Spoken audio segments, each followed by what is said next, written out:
à bord du Circassia qui devait les ramener chez eux.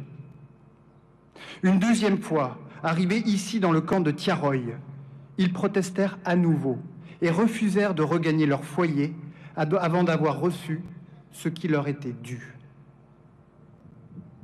Et c'est au matin du 1er décembre 1944, ici même à Tiaroy, qu'ils réclamèrent justice dans un immense cri de colère qui retentit encore 80 ans plus tard.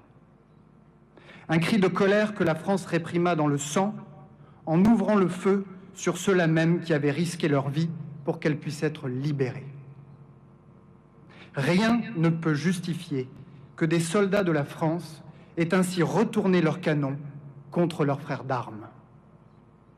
Les douleurs encore si vives provoquées par cette plaie béante dans notre histoire commune, seul un travail de mémoire peut conduire à les apaiser.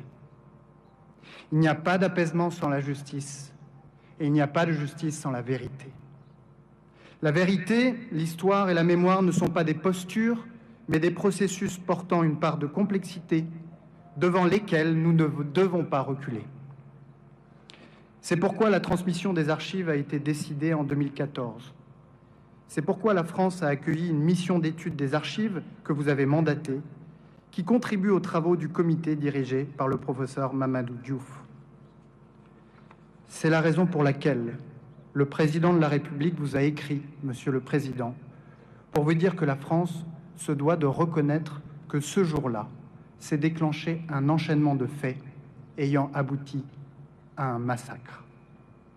Et si la France reconnaît ce massacre, elle le fait aussi pour elle-même, car elle n'accepte pas qu'une telle injustice puisse entacher son histoire. Inclinons-nous devant les 202 stèles blanches du cimetière de Tiaroy, plantées dans la terre rouge du Sénégal comme une invitation permanente à œuvrer pour la justice et la vérité partout et en tout temps.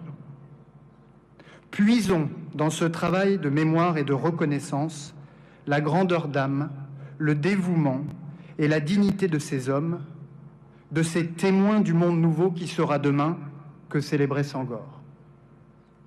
Cultivons l'amitié entre le Sénégal et la France sur les fondations d'une mémoire qui rassemble plutôt qu'une mémoire qui divise.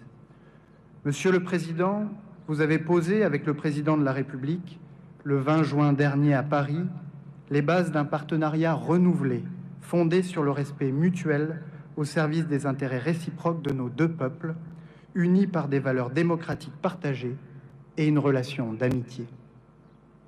Inventons ensemble ce nouveau dialogue, franc et respectueux des intérêts et des valeurs de chacun, transparent sur les objectifs, juste quant à la réalité des actes, juste quant aux récits qui les entourent, pour que vive la République du Sénégal et pour que vive la République française.